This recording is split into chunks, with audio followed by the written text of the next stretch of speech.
Welcome my fellow Spartans to analysing the Halo TV show.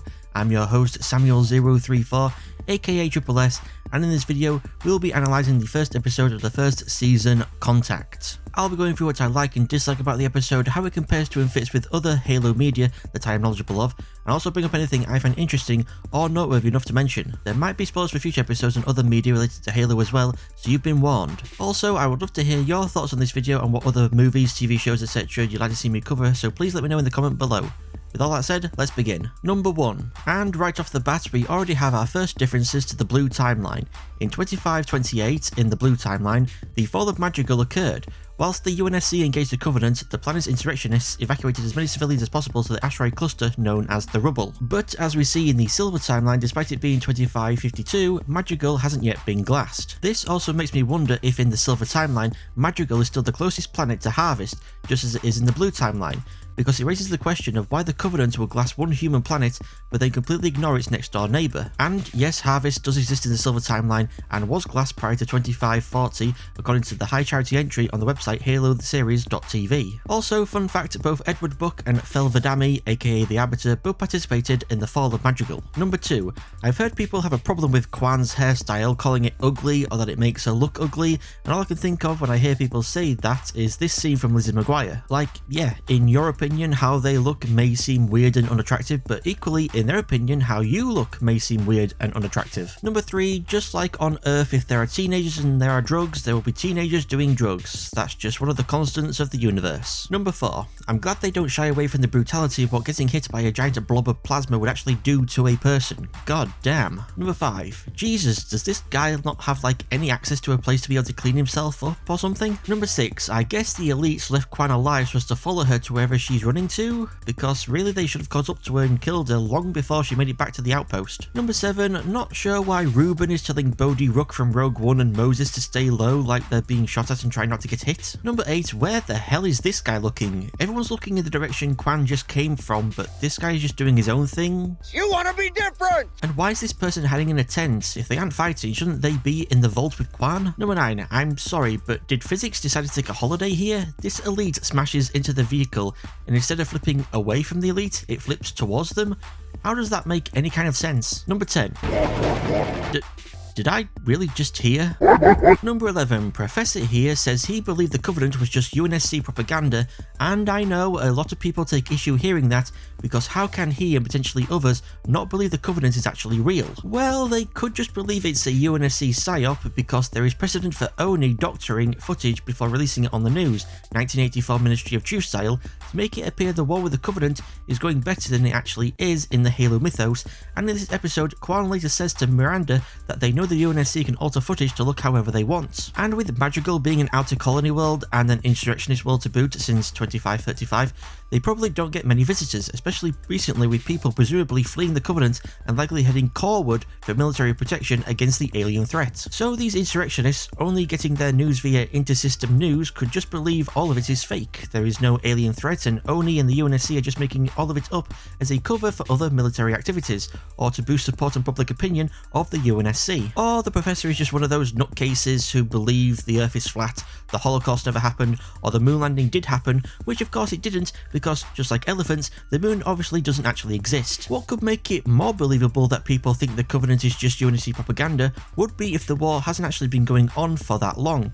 In the blue timeline, the Human Covenant War began in 2525 on Harvest, which was partially glassed and then almost completely glassed in 2534. As I mentioned before, Harvest in the silver timeline was glassed prior to 2540 according to the high charity entry on the website halotheseries.tv, so the earliest silver timeline Harvest could have been partially glassed is 2530, and the latest it could have been almost completely glassed is 2539, if we stick to the 9-year gap between the two glassings. That's if the TV show follows the same law as the main series and Harvest was glassed twice, because if it was only glassed once, then the latest the Human Covenant War could have began would be 2539, so by 2552 it would have only been going on for 13 years rather than 27 as in the blue timeline. The age of the character of MacLeod could cause an issue though. We never find out her age, but if we use the age of her actress Charlie Murphy, who is 34, then assume she was battle rifle years old, sorry I mean around 10 years old in episode 3's flashback, Then she joined the Covenant around 2528, which can work if the Human Covenant War began in 2525 in the show just as it did in the blue timeline, but obviously can't work if the war began in 2530. Since we never find out Mackie's age though, you could argue Charlie Murphy is playing younger than her actual age, and if we assume her to be 18 at the youngest, for obvious reasons, and that she was still around 10 years old in episode 3's flashback, then she joined the Covenant around 2544, which can work with the idea that the war began in 2530 at the earliest, but more importantly also in 2539 at the latest. If you can think of any other timeline issues with having the Human Covenant War begin in 2530 at the earliest and 2539 at the latest, let me know in a comment below. Number 12. With how the Condor's gun makes short work of elites, there really wasn't any point for all 4 Spartans to jump out of it. 3 could have jumped out and 1 could have stayed in the Condor to annihilate the Covenant from the sky. Number 13, and here we have our first of many instances of Spartan bullets somehow actually being able to take down shields and kill elites quite easily, whilst other people's bullets bounce off of them like they were Nerf darts. I guess the Innies have their difficulty set to legendary, whereas Chief and Silver Team have theirs set to easy. Number 14, holy hell, pour one out for this poor bastard who thought they were going to run into battle alongside the Professor and ended up getting blasted to hell after 2 steps. Number 15, if this elite had swung his sword outward instead of down, continued jabbing forward with his sword, or didn't drop it when he got pulled in the stomach, then Vanek would have been sliced to pieces, especially since the elite should have slid down the pole when Vanek lifted him up into the air. Number 16, behold, the world famous colour changing plasma pistol. Seriously though, does this mean all the weapons are digitally coloured, or just the Covenant weapons, and why? Or was this a pickup shot and there was only one plasma pistol prop made with actual coloured material and it was being used elsewhere at the time, so they just decided to use an old non-coloured prototype model and hoped that no one would notice? Number 17, are you kidding me? Okay, first off, where is this elite's weapon? And second, that doorway is clearly big enough for him to fit more of his body through to reach Quan. Number 18, okay, with how bad the CGI is in this shot, it must have been a pickup, probably put in response to a scene in episode 7, even though it doesn't make sense. Number 19, Jin, a gun is a ranged weapon. Shoot at the elite to distract it, tell Quan to run in the direction of the Spartans, and continue firing at the elite whilst backing up. Don't walk towards it to the point where it can grab and stab you. Yeah, just like that. Number 20, Master Chief really jumps the gun when he says Covenant forces on Madrigal have been neutralised and that there are no survivors, only to correct himself on there actually being one survivor when he sees Quan, and then says Silver Team are going to search for where the Covenant landed. So then Covenant forces on Madrigal haven't been neutralised unless Master Chief believes the elites left their ship undefended, which, why would they? And they haven't searched the entire planet for Covenant, nor the entire outpost for survivors, so for all they know there could be more elites than Innies. How does such simple dialogue end up being so moronic when you break it down? Number 21, why did they not take the Condor to go find where the Covenant landed? Did they program the autopilot to, after they all jumped out, proceed to flight 1,000 miles away and shut down completely so it can't be called to come pick them up? Number 22, how is it only just Riz now spotting and calling out the Phantom?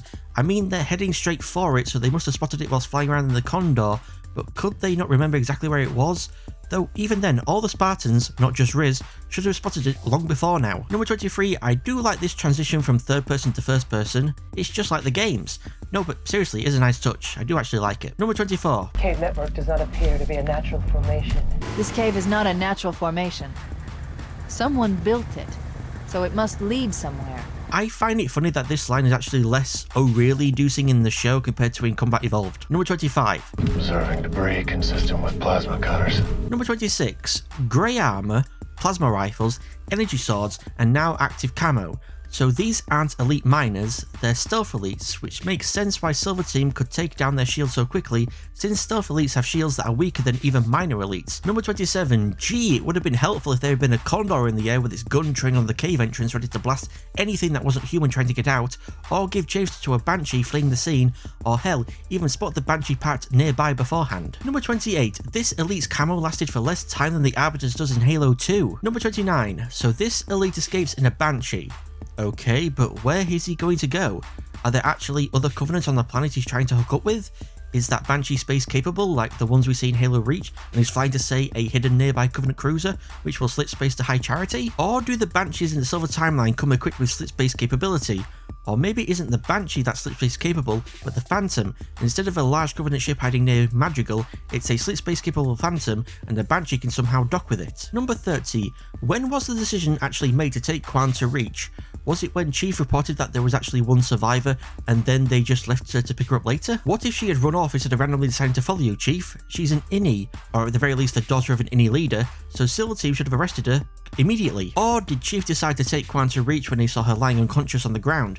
Because if she hadn't randomly decided to follow Silver Team, then presumably they would have headed off to Reach without Quan and then got reprimanded for not bringing back the daughter of a Tier 2A innie command person of interest to, at the very least, question her. Number 31, I guess humanity in the Silver Timeline never got the message from the Prophet of Regret during the first Battle of Harvest, spoken in English, informing them that their destruction is the will of the gods, and that the Covenant is their instrument, since here, Margaret says they don't know what the Covenant wants. They want to wipe out your entire race, lady. Number 32. Okay, Miranda may know Madrigal, but is she also trained in negotiation or interrogation? I can understand Quan being a young woman may be more receptive to Miranda, who is also a young woman, but are there really no other young women on Reach better suited to the task of talking to an innie prisoner than a scientist? I like women.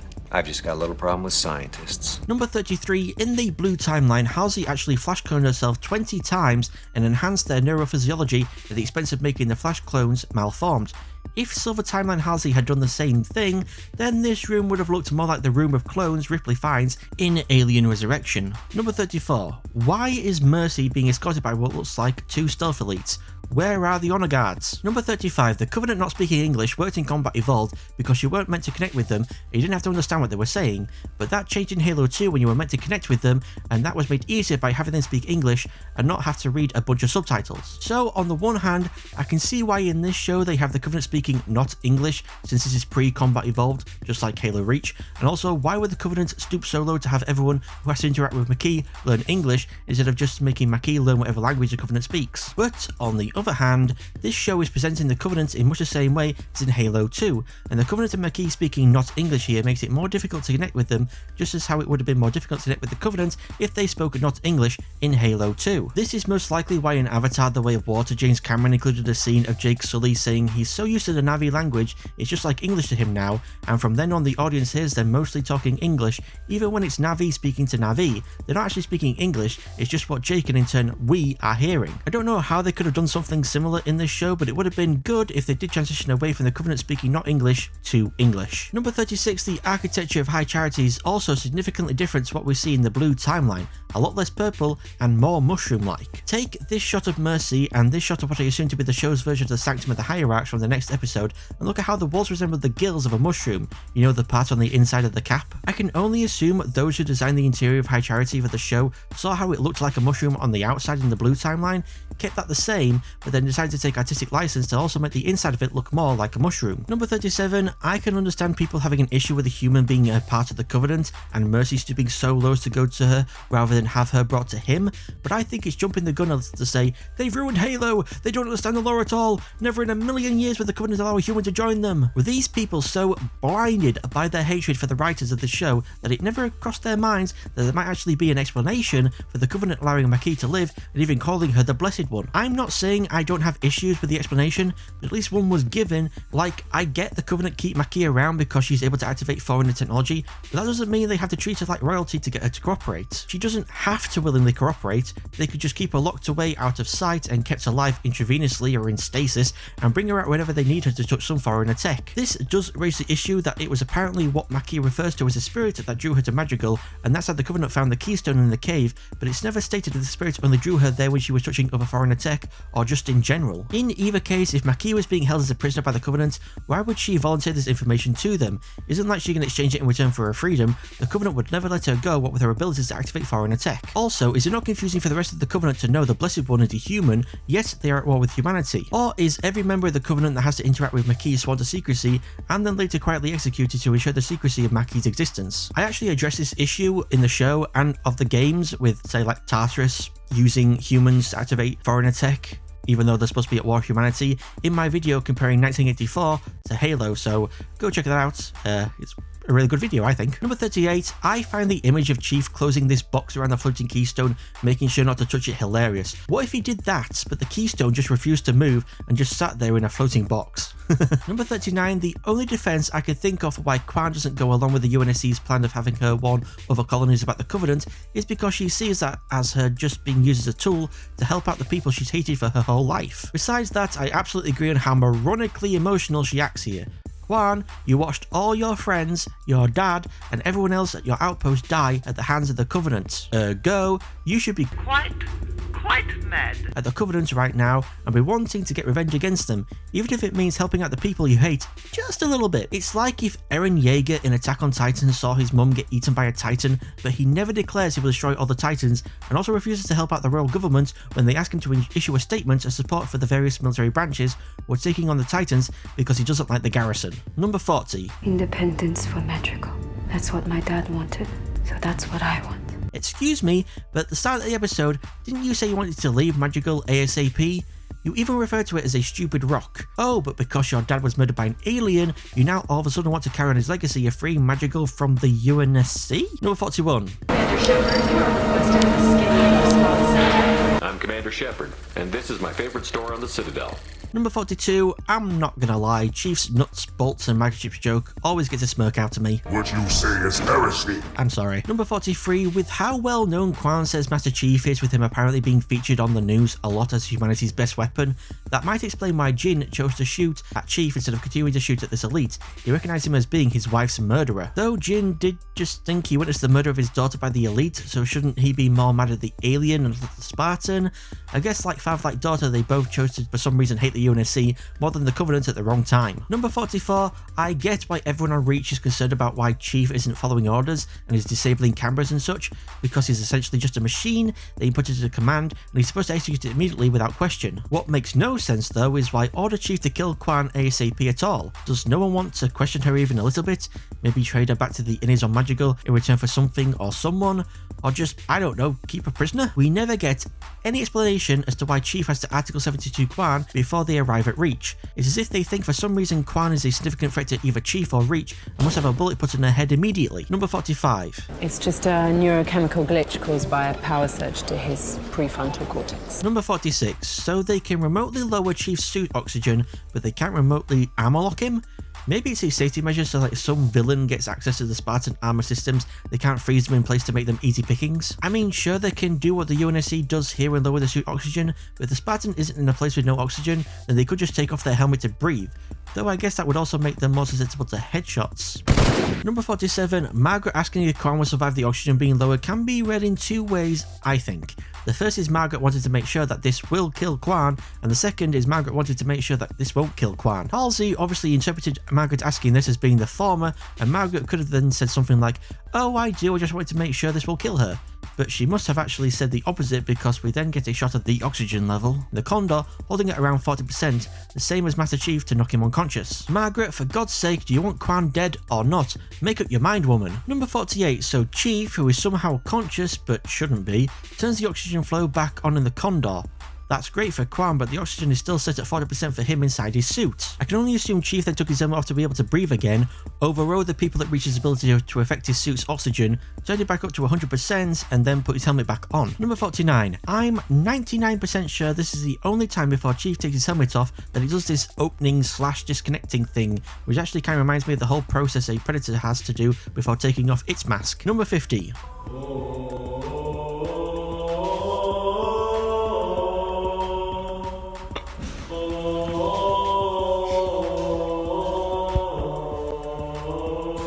Number 51. Right, here we go. Let's get into this. Master Chief taking off his helmet. Should he have done it in episode 1? Should he have done it at the end of the season? Should he have done it at all? I'm going to say something so controversial yet so brave. I don't really care about this Chief taking off his helmet. Heresy, heresy, heresy. I'm sorry, but I just don't. They've ruined Halo. They don't understand the lore at all. We should never, ever see Master Chief's face. I can get behind the opinion that they had him show his face too early, like they should have done a Mandalorian and had him take his helmet off at the end of the season. Though I would like to point out one of the main reasons Din Djarin never took his helmet off sooner is because he had Grogu with him. If he didn't, he'd absolutely be flying around helmetless. I'd also like to point you to this video I made about how objectively Chief not wearing his helmet can show more emotion than with it on, because you can actually see his eyes, the window to the soul, and his facial expressions. Like, people say, watch this cutscene of when Johnson dies in Chief's arms and look at how much emotion Chief shows even though he has his helmet on, and I'm like, yeah, I can see his body language, but with these close-up shots of his helmet, all I can see emotion-wise is what I'm projecting onto him. I've also heard the defense of limitation breeds creativity, with the limitation being Chief never takes off his helmet and the creativity being how to work around that. So yeah, you could always have it that Chief's face is out of frame when he takes his helmet off, but at that point, you might as well change his name to Cerebellum, and you could never show him when he's not on active duty without explaining away why he's still fully armoured up. Oh yeah, Chief never takes his armour off even when on leave because he's always prepared for a fight. Yeah, I think we should get him checked for paranoid personality disorder before he goes on any more missions, or just wearing his helmet on its own without any other bits of armour. He's shy. And finally, there's also the issue that Chief took a really big risk in taking his helmet off to get Quan to trust him because she could have just shot her mother's murderer in the head. I don't think it really was that big of a risk though, considering in the time it would take for Quan to move her finger to the trigger, Chief could move and grab the battle rifle out of her hand, or use his helmet to block the shots if she did manage to fire a bullet, and the bullets went anywhere near his head even with her not actually aiming properly. Plus, thinking about it, has it ever been said that a Spartan removing their helmet or any other piece of their armour compromises or just straight up deactivates their energy shield? I mean, elites have full body shielding despite having exposed body parts. And at first I thought, obviously it does, because Kai gets hit in the back of the head after taking a helmet off in the last episode, but then later on Silver Team skydive down onto a planet and then get smacked, whacked and bashed by brutes with their shields only flaring up in proportion to how hard they are hit, if they flare up even at all. I would also imagine their shields work the same way as the droideka shields in Clone Wars, in that slow moving objects can bypass the shield, but fast moving objects like bullets can't. Which makes sense to me, because what if a Spartan is unconscious and you need to get their armor off to administer first aid, but you can't even touch them because their shields are still on? What if a Spartan's suit systems are damaged so that they can't deactivate their shields, but they need to be disabled to repair the system to disable the shields? It'd be like a Stargate Atlantis Season 1 Episode 3 hide and seek situation where Rodney McKay has put on a personal shield emitter but then can't put his hand through the shield to take the emitter off. Number 52, very Deus Ex Machina, the Keystone saving Chief and Quan here, knocking out the base power, detaching the charges placed on the Condor and powering the Condor back up. But again, I think it's jumping the gun a bit to suddenly become an expert on what the Keystone is and is not capable of. They've ruined Halo, they don't understand the lore at all, how this foreign technology functions makes absolutely no sense. In episode 4, we have Halsey come to the conclusion that it must have some kind of intelligence behind it, considering what it does to help out Chief, and I agree, it's a logical and sound conclusion to come to in my opinion. Just think of the Keystone as being like the One Ring, it has a will of its own. To round all this off, my most disliked part of the episode goes to Quan, still directing her hate towards the UNSC instead of towards the Covenant, which just killed her friends, her dad, and everyone else at the outpost that she lived in. And my most liked part of the episode goes to Chief taking off his helmet. Nah, I'm just kidding. I actually quite like the chat Amanda and Jacob have when he goes to tell her about Quan being Article 72'd, bringing up Halsey being her mother and the relationship between all three of them. It was great. Thank you all so much for watching. Subscribe to be notified when I upload new content, and show your support for the channel by liking and sharing this video with your friends and relevant communities. Thank you again for watching. I've been Triple S, you've all been amazing, and I shall see you all in the next video.